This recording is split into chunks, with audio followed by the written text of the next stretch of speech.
La folie de Juha.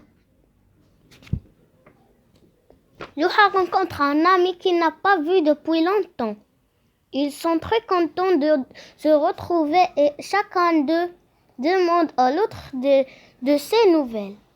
À la fin, Juha invite son ami à venir déjeuner chez lui le lendemain. Le lendemain, Juha achète 2 belles et grasses poulets qu'il présente à sa femme en lui disant: prépare-nous ces 2 poulets pour le déjeuner. Ils sont déjà prêts à être cuits. Nous allons recevoir un invité que j'aime beaucoup. Je veux qu'il soit satisfait.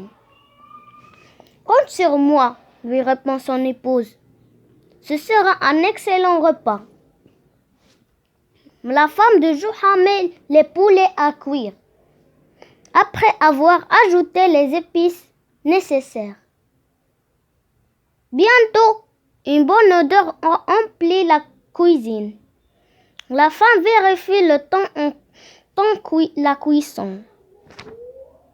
Enfin, elle se dit: la cuisson est maintenant à point. Je vais déposer et mettre à refroidir. Pendant ce temps, la bonne odeur des poulets épicés continue à parfumer les lieux. L'épouse de Juha le sent et cela qui ouvert l'appétit.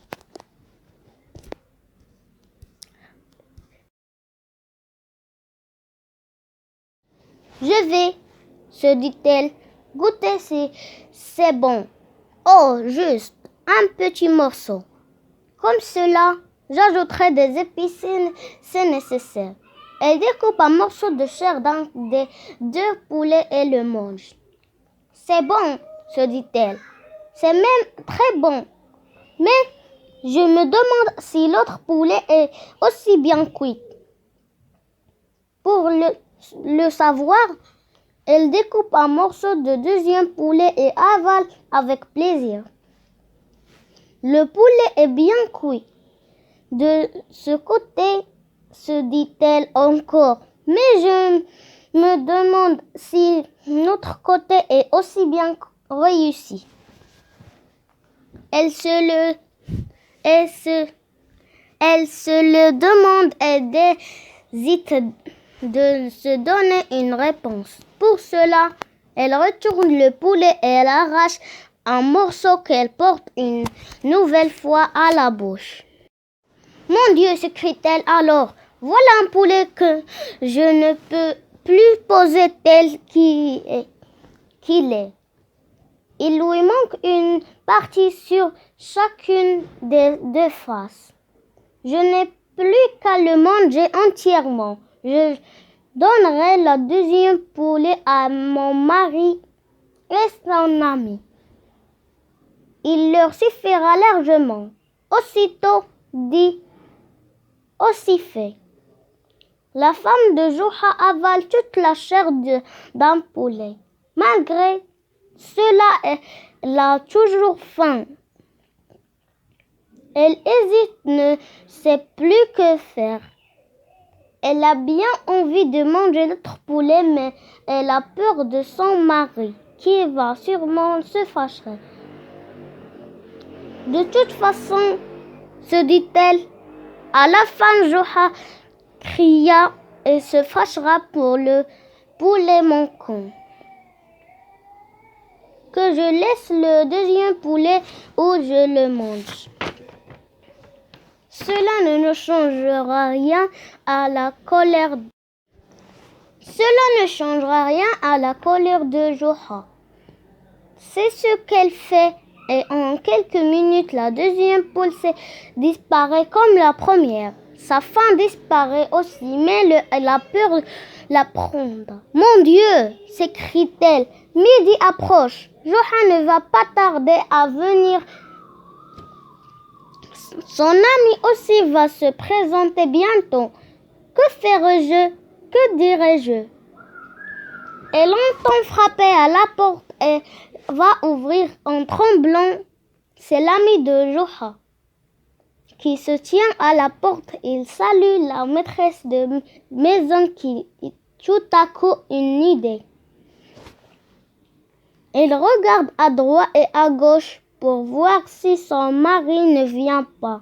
Ensuite, elle dit à l'ami: écoutez, ne voulais pas vous le dire, mais je dois vous avertir qu'il est un grand problème. Quel problème? Demande l'ami avec étonnement. Est-ce que je peux vous aider? Oui, répond la femme. Vous pouvez faire quelque chose en partant rapidement d'ici. Voilà de que ce s'agit. Mon mari a de temps en temps des crises de folie. On lui a conseillé pour guérir de manger les oreilles d'homme. Et je sais qu'il ne vous invitait que pour manger les oreilles. À ces mots, l'ami a mis à courir pour s'éloigner de la maison du fou. Au même moment, Joha arrive. Il demande à sa femme: mais pourquoi mon ami court-il ainsi? Je crois qu'il est devenu fou, dit-elle. Il est rentré dans la cuisine, a pris les 2 poulets et s'est sauvé. Je n'ai pas pu l'empêcher. En entendant dire que son mari lui a pris les 2 poulets cuits, Joha se lance à sa puissance en lui criant de loin: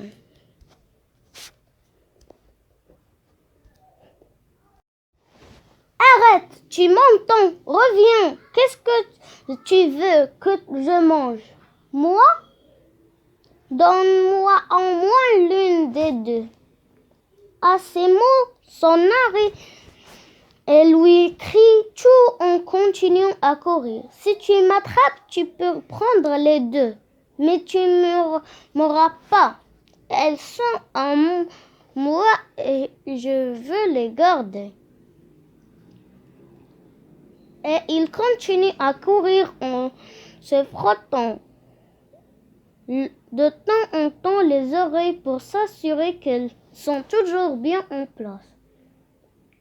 Quand Joha est essoufflé, il s'arrête et revient chez lui où, au lieu de manger un poulet, il se continue de déjeuner un plat d'œufs, qu'il n'arrive d'ailleurs même pas à avaler tellement il est en colère.